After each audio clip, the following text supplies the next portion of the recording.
This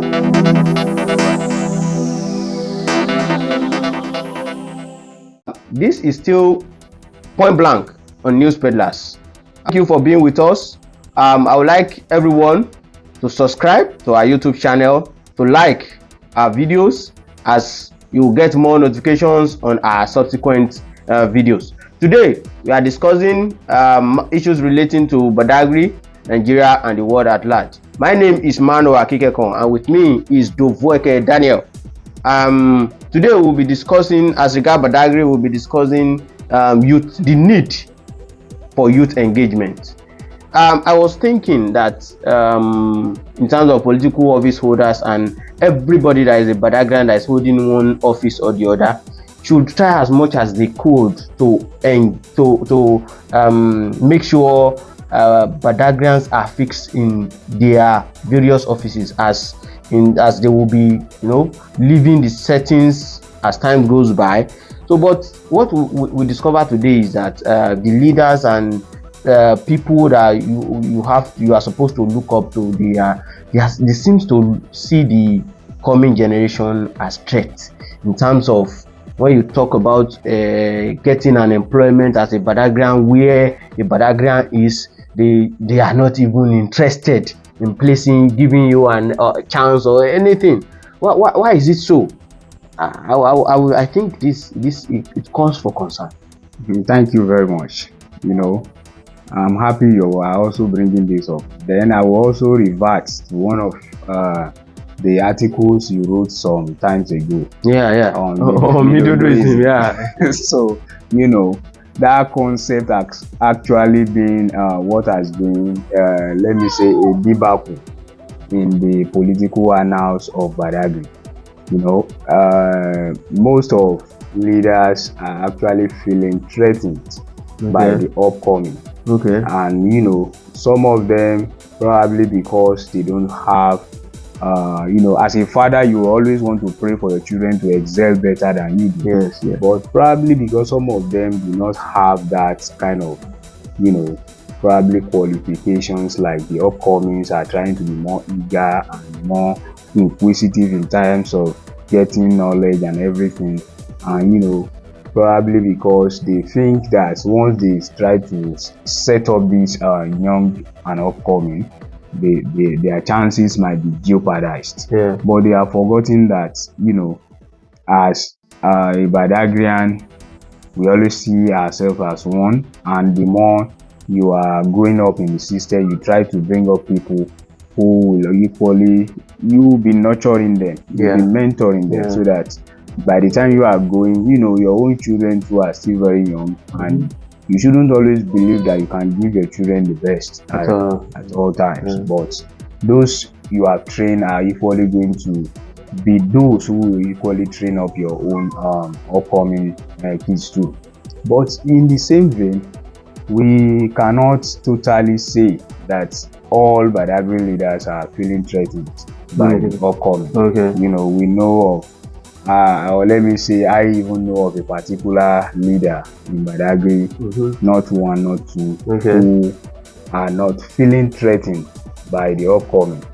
I know someone who is not even a political office holder, but he has massively helped Badagrians in terms of education. Yes, and every other wise. In terms of education, particularly, especially when it comes to getting employment and into education sector, the person has been massively supportive to Badagrians.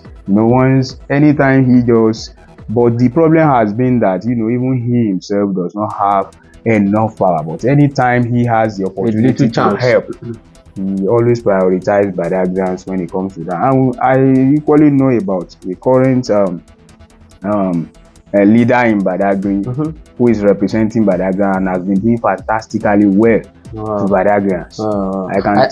I heard about that too. Yes. He has facilitated a lot of youth engagement in terms of schooling abroad. Yes, and that's exactly where I'm going. I know of people who who he has trained in terms of getting even to PhD level. Wow. Even those who he supported for masters, those whom he has supported in traveling abroad and doing some. A lot of people that could know has never even got to the airport or even bought a plane through him. Yeah, they have had an experience of visiting other countries. This is a very young leader who has never felt threatened by any upcoming. You know, sometimes in life when you are made, you never felt threatened about the upcoming. You know? You just look at them that they are also trying to make waves, and you try to give them a supporting hand by lifting them up. So this person particularly has been doing fantastically well.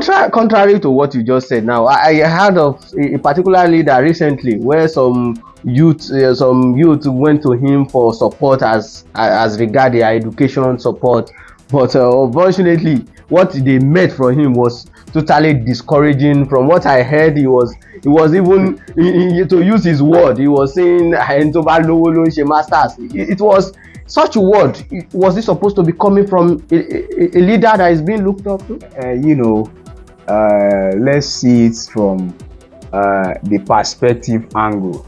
Probably he must have been feeling threatened that, you know, why should these guys be going for a master's degree? That is why I say that, you know, in life, the way we approach life is different from each other, and we shouldn't at any point in time be feeling threatened by what others are doing. Some of our own colleagues whom we graduated together, you know, some of them have started doing their PhD, and we are celebrating them. Of course. So we are happy about what they are doing.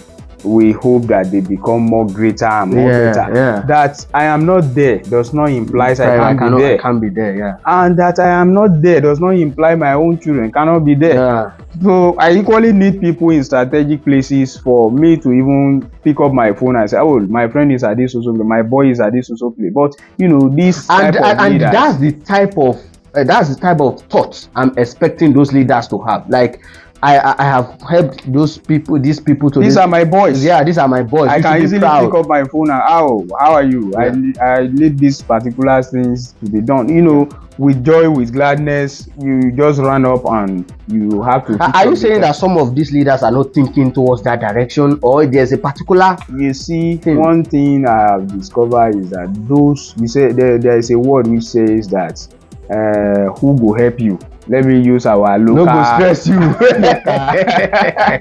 Pidgin English. You know, they say who go help you, no go stress you, and who go stress you, no go help you. So you know, this is just a description of some of those leaders who have felt threatened by the upcoming. You know, there is a way they act up, like, you know, if we are helping this person might go higher than, maybe probably that's the mentality or that's the thinking. That is why they have felt hostile about, you know, supporting the upcoming one by using such a balance that you know, that's very wrong. I think those leaders need to do more, and they need to be, you know, more supportive to the upcoming. I do tell people there are other leaders who are doing very well. There was a leader who, when I was doing my own masters, you know, he has never met me before. He never knew me. We have never seen each other before. I only got his phone number through someone, and by only chatting up, he never even questioned probably this guy is a fraudster who might, you know, be trying to defraud me. He supported me. He sent me money. And it was part of what supported me for me to actualize my aim of achieving my masters. You know, the lack of support has been the major barrier. So a lot of youths in Badagry, you see youth today engaging in unlawful activities, and meanwhile, when you look at it, from the law side, when you look at it, it's unjust. Of course, things they are doing totally wrong. But when you look at it from their own angle, yes, you look at it. Well, these guys are only trying to look for an end. Yes, you know, in 2021, I got admission into University of Bradford in UK, but because of, you know, it was a partial scholarship and I couldn't get funding, I tried to solicit for funding from different places, That was when I even met some people who introduced me to some other leaders.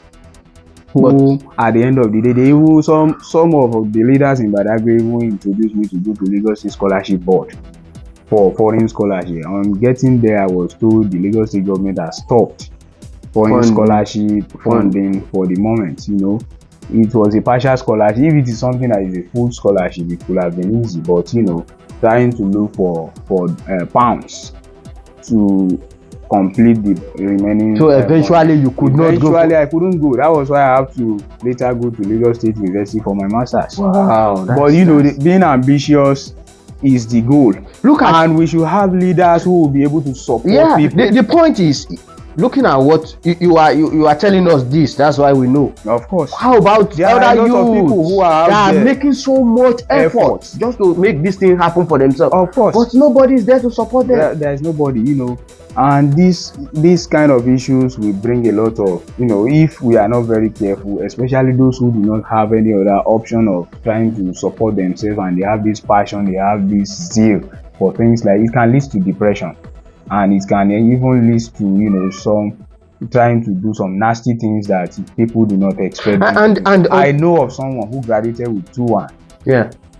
From political science. Okay. And up to date, this guy is still roaming about and he's yet to get a job for himself. He's even looking for a teaching job. But you know, he has gone through different places. He has been looking. He's a Badagrian, not even someone from. He is a Badagrian, a full-blooded Badagrian. But up to date, he's not employed. And we have a lot of people. 2-1 student. This is a scholar.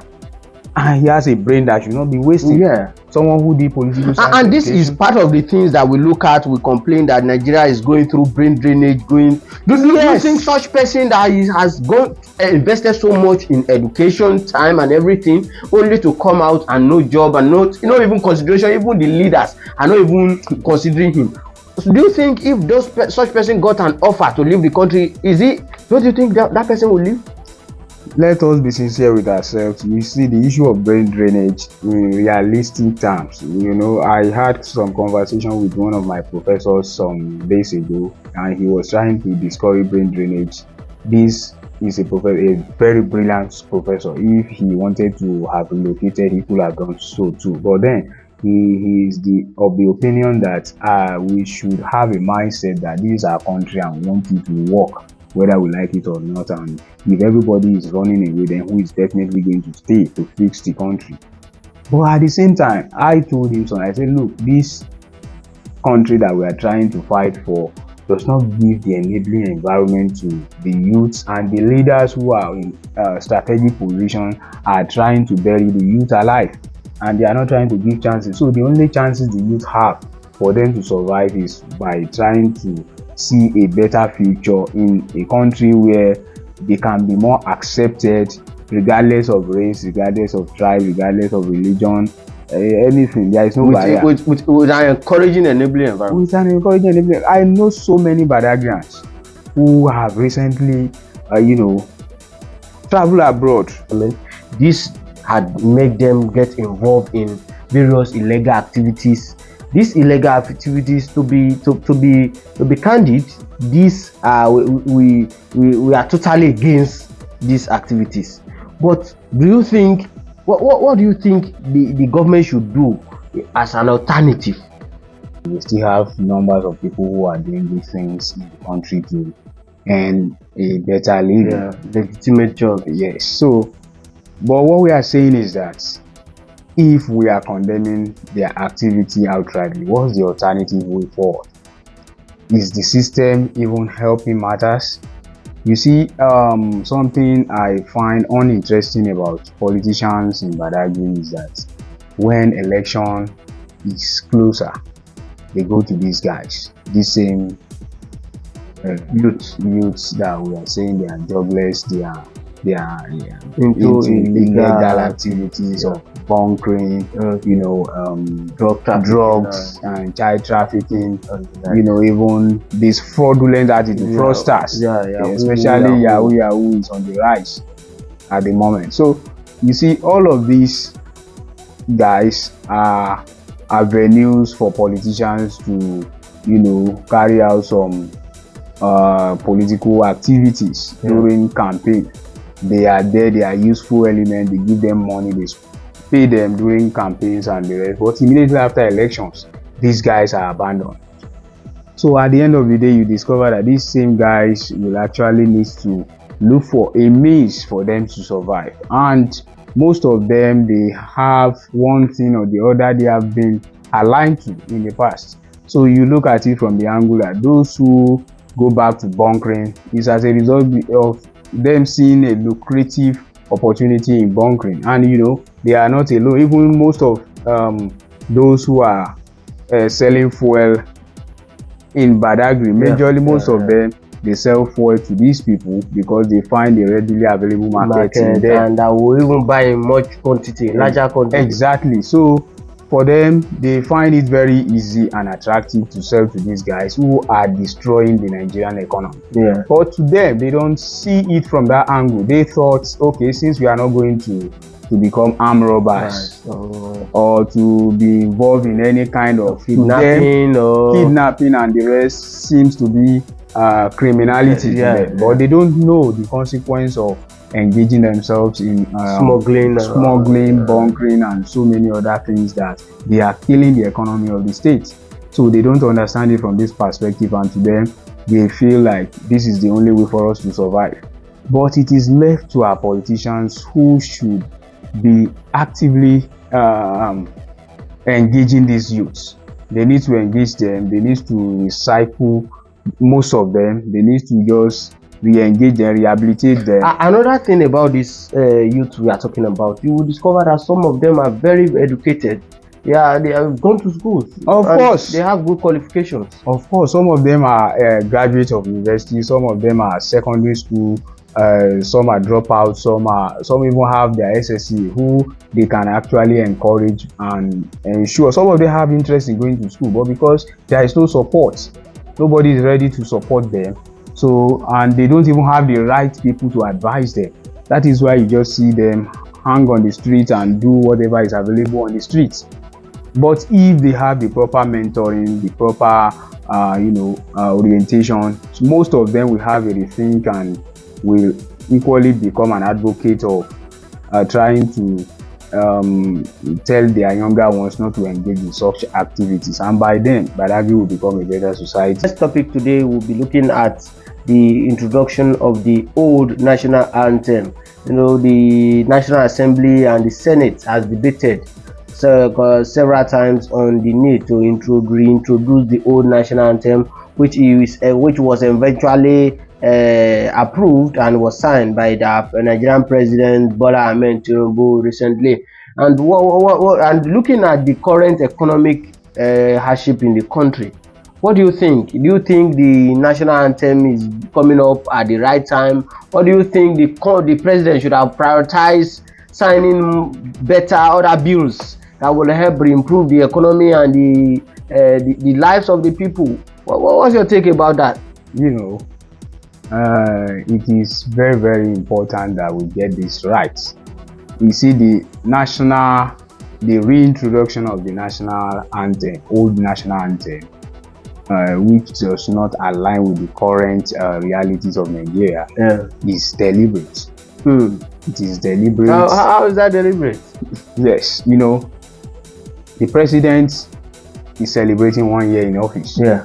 Now, Nigerians are already out there to, question the president, to ask questions, to evaluate his 1 year in office.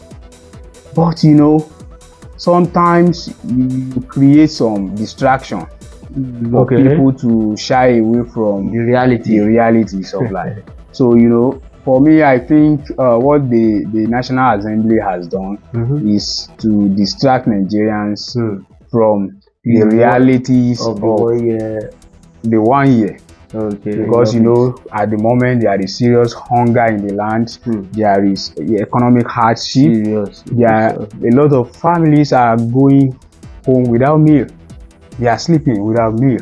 So these are issues that should demand an urgent attention from every the assembly and the Senate. Yes, from the Senate and even the president. These are issues that should be bothering them. These are issues that should give them sleepless nights. But when they come up with such an issue, you should understand that it's a kind of distraction, a deliberate distraction, just to ensure people are not talking about their deficiencies, but rather for people to see that as a point of discussion and try to shy away from the existing reality. Some people are saying that if the president had a hand in the past administration, he shouldn't be complaining at this moment, that he should face the problem and solve it. If he had really supported the past administration to come into power, what do you think about that?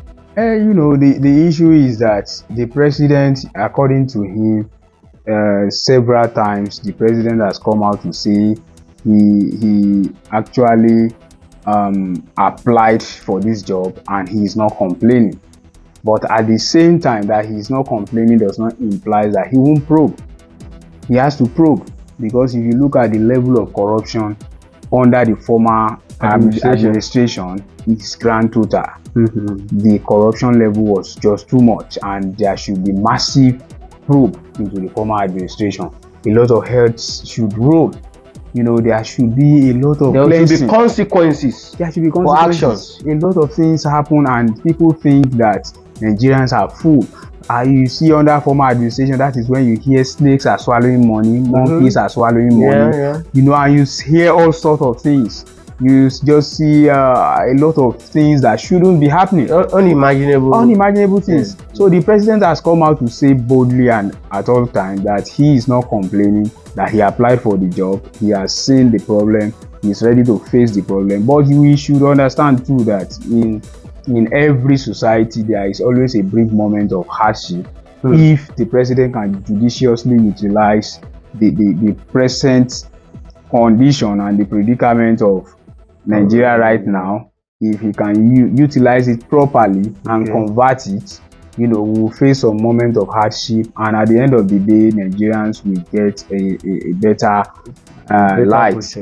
But if the same problem we have had in the past, the same stories of I'm coming, I'm a savior, and this and that, and at the end of his own 4 years too, the stories remain the same, then we are going to, Nigeria will regret even more than, like Buhari, the former president, said that Nigerians will miss him after by the time he left. And I think at the moment a lot of Nigerians are actually saying that, we miss Buhari, but I am never of the opinion that I missed him, because I can tell you, even right from, I supported his administration at the first time when he was coming, but immediately after his 1 year, I became a critic of his administration, because I see that he has nothing to offer, and there is no, there is no good, any good thing coming from that administration. A lot of ministers are corrupt under him, and he refuses to, sack them and prove them, investigate them immediately. So these are issues that, but we have seen this current president, a minister of less than 1 year, who has been engrossed in a grand scandal. The president has immediately sacked her and, probe. But we haven't seen we may not, but then I know she's under probe. So, we should be hopeful that at the end of the day, other ministers might actually want to learn from her. We hope that others are not also taking her part. So, this administration has created a lot of hardship, but technically, we cannot expect miracle to happen for a government that is coming like this. So we should expect some hardship, but this is a critical moment. We have to be realistic with ourselves. This is a critical moment. A lot of people are hungry, people are dying, a lot of families can no longer afford meal, a lot of businesses are dead, a lot of people are on the streets acting like mad people, but it is not as if they are mad, but because they can no longer go back home. Their means of livelihood have been taken away. They have families they ought to feed, but they can no longer. Industries are shutting down. Cost of living is too high. Pepper, you can imagine, just go to visit any market and common pepper. A common man can easily afford pepper, gari, and but go to any market in Nigeria right now, and see if you can afford all of these things. So these are issues that should demand an urgent attention both from the National Assembly and the President. He should give them a sleepless night, and they have to address these issues as at when they need to do something. We need a working solution at the moment. People are hungry. All right. Thank you so much. The next topic we'll be moving to this afternoon is the Palestinian-Israeli crisis. We have seen for the past months now, Israel has continued bombarding Gaza and some other part of Palestine, and recently the bombardment has gone further to places that like hospitals and other places where the Palestinians are just managing to hide. What do you think? What's your take about the current continuous attack, and at the same time some Israeli are looking at the fight that the conflict is going to continue to the end of this year? What do you think? Are you seeing an end to the crisis anytime soon? Even if it's going to be end, what could be the possible solution? All right. I've always told people that Israeli-Palestinian crisis is not a religious issue. Nobody should take religious sentiments like Muslims would do and Christians will do. No, this is not a religious sentiment at all. It's far from it. That crisis, I've told people that at the moment Israel is so equipped technologically that it will not stop at anything. Even if the US is backing down right now from giving arms to Israel will not stop. If you look recently, there were protests in Israel where you see Israeli citizens are protesting for the village release of captured by Hamas. Those victims that were kidnapped from Israel. So you look at that, and they are demanding immediately release for these people, and there is a serious pressure on the Prime Minister Benjamin Netanyahu. So you look at it from that angle, and a lot of issues within Israel that look, again, issue of election has always become an issue of politics too. Benjamin Netanyahu will always do everything to please his people and to remain in power. And you look at it from that angle, you say, is it truly possible that war comes to an end shortly? No, it will not. Israel will continue that bombing until people don't stop war because they wanted to stop. But you stop war when you feel exhausted, when you no longer have the power to prosecute. Situations make you to stop. Yes, it is when you no longer have the power to prosecute wars. That is when you go to sign peace treaties. But what do you think about the continuous holding of these victims that were kidnapped or that are holding hostage by Hamas? Don't you think there's a synergy between Palestine and Hamas as Palestine is not even coming out to call on Hamas to release? Because I think the Palestinians are even facing the consequences of what Hamas has done more than Hamas itself. You see, one thing is this: both Hamas and Palestine, these are just the same people who have like different ideology to actualization of their independence from the state of Israel. Hamas is aggressive, Palestine does not use that same approach. But the consequences of Hamas will actually have an effect on Palestine too, which is what we are seeing. And even Palestine too needs to do more. I cannot say categorically that there is a synergy between Palestine and Hamas, especially since Palestine has denounced the approach being used by Hamas. Yes, by Hamas in terms of violence, the hostages that were taken and the rest. But then a lot of solutions have been prepared, but all are not coming out well because Israel looks like the better power and a regional power who is not ready to comes to terms with some silly negotiations. Israel wants to get it all. Yeah. And in view of this, it is in the best interest of Hamas or Palestine to come together. And again, don't forget that there is a division between them. Why Hamas rule for some part of the state, Palestine is also ruled by another part of the person. So you see that there is a division between these two people, and how should they resolve their divisions before talking about tackling their perceived enemy. But again, there are other issues too which has come up recently by Spain. The European countries are supporting the two-state solution to end the crisis. Yes, Spain, Ireland, and Finland, right? No, and Norway.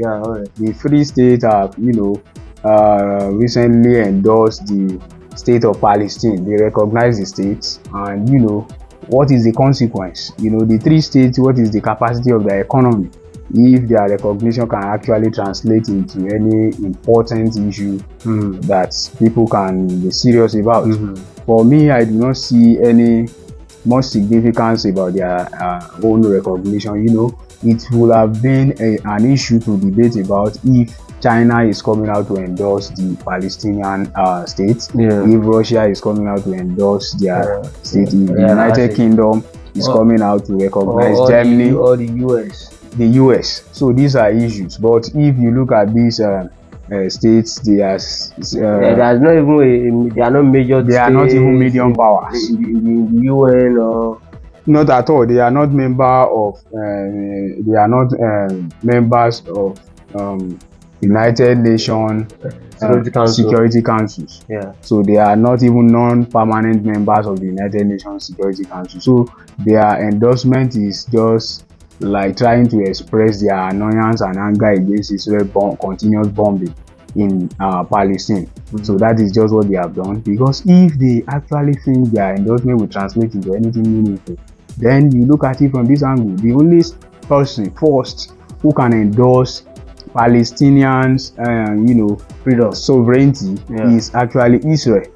Because if by their own recognition right now they think that it's going to yield any fruit, okay, let's assume that they set up their Palestine set up their own embassy in their state, or their high commission in their state, and they too have to reciprocate such. So by coming down to Palestine, where would they be allocated to build up their own embassy while Israel is still bombing? It is going to be a direct threat to their own life, or to become a serious disaster to any state that thinks of going to Israel could strike. Israel could strike, and Israel can even deny that they are not aware of any official recognition of. They have not been officially written to as per the recognition of that state, and this is a contested zone. So why should any state be taking actions that threaten the national security of the state of Israel? So in this view, their own recognition does not have any significant impact to international relations. They are only trying to send a signal or a warning to Israel that, look, we are going to turn against you if you fail to stop this bombing and the rest. But I think for a two-state solution system to actually work, it is definitely going to come from this state of Israel their own understanding, and even the US. The US happens to be one of the major allies of Israel, and they can actually become the only viable tool that can pressurize Israel to trying to accept the two-state solution system. But again, even Palestine should also come to terms that, look, this is 2024. You can no longer deny the existence of Israel. You have to recognize the state of Israel and allow peace to reign. It is only when Palestine recognizes the state of Israel that Israel will actually think about trying to recognize Palestine. But in the absence of that, and in a case of continuous threats where different strategies are being utilized in terms of kidnapping and bombing, it is not going to yield well when it comes to Israel. Israel will definitely think about how to eliminate or even send Palestinians away from that territory. And if you look at what they are currently doing, Israel is trying to expand. Even is coming down to southern Gaza. Of course, that has been the issue. And even Israel, Egypt is saying currently that Israel has gone beyond the agreement that was signed some years back. When it comes to war, there is nothing like agreements. You know, in war there will be negotiation and continuous negotiation. These are issues that will be persistent. But in reality, war is a business to the powerful side. And in every war, you know, the powerful side will always stand to gain. There are always, reparations of war. And these are gifts to the winning side. Yeah. You know, in every war, historically, you see that the winners will get some things to themselves. Okay. So by war, Israel has been expanding right from the creation of the state of Israel. So through war, the state has been expanding continuously, and it won't stop at anything if Palestinians are not ready to, you know, recognize the sovereignty of the state of Israel. So I think it is in the best interest of the Palestinian people and the state of Palestine to rethink about their strategy, to understand that, you know, an act that could be termed as terrorism would no longer be sufficient to deal with the state of Israel, and they should come to terms in order to, you know, have a peaceful atmosphere in that environment. Yeah, we hope that the international community look at what they can do in order to address this crisis, as because the casualty is rising as days goes by, and it calls for attention, because several lives of the children are being lost, hospitals are being attacked, and schools. So I think this is a call for urgent attention for international communities to look at what they can do, and instead of, you know, demanding an arrest of Netanyahu, or even going further to prosecute Israel for any war crime or something. You see, there is, you know, international laws, and international laws supersede domestic laws. Yeah. But these things actually works when it comes to weak states, or when it comes to states that can be controlled, less economically developed states. Let me use that word. These are when, you know, you try to use international law, you do this, you do that. When the ICC issued arrest warrants against Putin, the question has been, who is going to arrest him? Who is going to arrest Russian president?